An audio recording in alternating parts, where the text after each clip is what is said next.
સુરતના પર્વત પાટિયા ખાતે ઈશાન સાવલિયા દ્વારા સંપર્ક કાર્યાલયનું ઉદ્ઘાટન આજરોજ કરવામાં આવ્યું હતું, જેમાં મહારાષ્ટ્રના પૂર્વ ગૃહ રાજ્યમંત્રી શ્રી કૃપા શંકરસિંહ તથા ગુરુકુલના સ્વામી બાલકૃષ્ણ દાસજી ઉપસ્થિત રહ્યા હતા.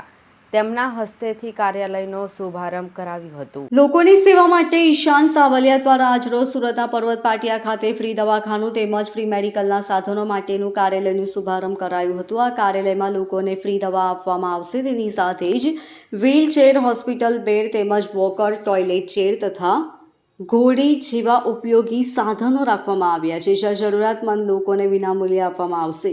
આ શુભ કાર્યમાં સુરત શહેરના મહાનુભાવો તેમજ સિલ્વર ચોક મંદિરના ભક્તિ શંભુ સ્વામી સહિત ઉપસ્થિત રહ્યા હતા.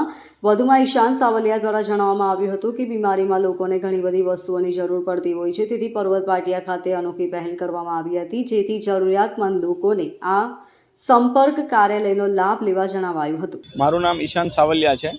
હું એક સુરતનો નાગરિક છું, જે હું સુરત માટે કંઈક કરવા માગું છું.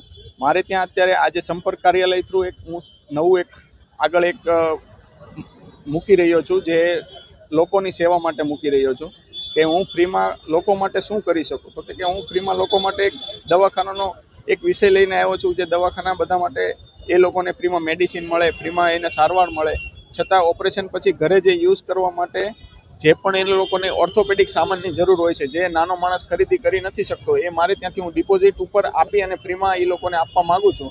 તો હું મારા કાર્યાલય ઉપરથી આજે એનો શુભારંભ કરવા જઈ રહ્યો છું. જે શુભારંભમાં ઉદ્ઘાટન કરવા આવેલા કૃપાશંકરજી, જે પોતે અત્યારે મહારાષ્ટ્રના ઉપાધ્યક્ષ છે અને પૂર્વ ગૃહ રાજ્યમંત્રી મહારાષ્ટ્રના છે, છતાં એની જોડે બાલકૃષ્ણ સ્વામી પણ આવેલા છે એસજીપી અમદાવાદથી. અને હું એક આ મોટી પહેલ કરવા જઈ રહ્યો છું, ત્યારે મને પૂરા સુરતવાસીનો સપોર્ટ આપજો એવી હું ભલામણ સાથે શુભારંભ કરું છું. આ વિચાર તમને ક્યાંથી આવ્યો કરવા?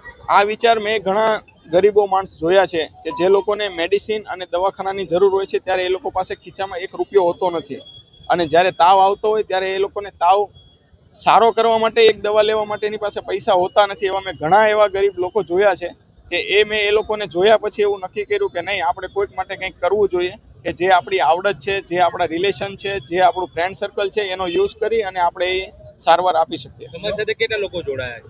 મારી સાથે સુરતમાંથી કમસે કમ 500-600 લોકો જોડાયેલા છે સેવાકીય, અને મારી પાસે 150 થી 160 લોકોની ડૉક્ટરની ટીમ છે, જે MS સર્જન છે, MD છે, MBBS છે, BHMS છે, બધા પોતપોતાની રીતે મારે ત્યાં સેવા કરે છે. तो देश की सूरत है, गुजरात की सूरत है, देश के प्रधानमंत्री नरेंद्र मोदी जी की सूरत है, CR पाटिल साहब की सूरत है।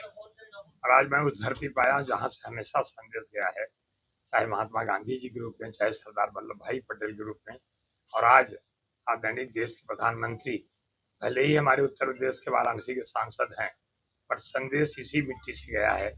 और इस मिट्टी का संदेश जहाँ जहाँ जाता है वहाँ मतलब इतनी खुशहाली होती है। तो यहाँ आके उस खुशहाली में शामिल हुआ हूँ। सबसे पहले मैं ईशान भाई का जो सावलिया का जो संपर्क कार्यालय खुला है, उनको मैं साधुवाद देता हूँ कि जरूरतमंद लोगों को, जिनको सरकारी सुविधा से वंचित हो जाते हैं, जिनको और कहीं से मदद नहीं पाती, उनकी मदद करने के लिए उन्होंने कार्यालय खोला।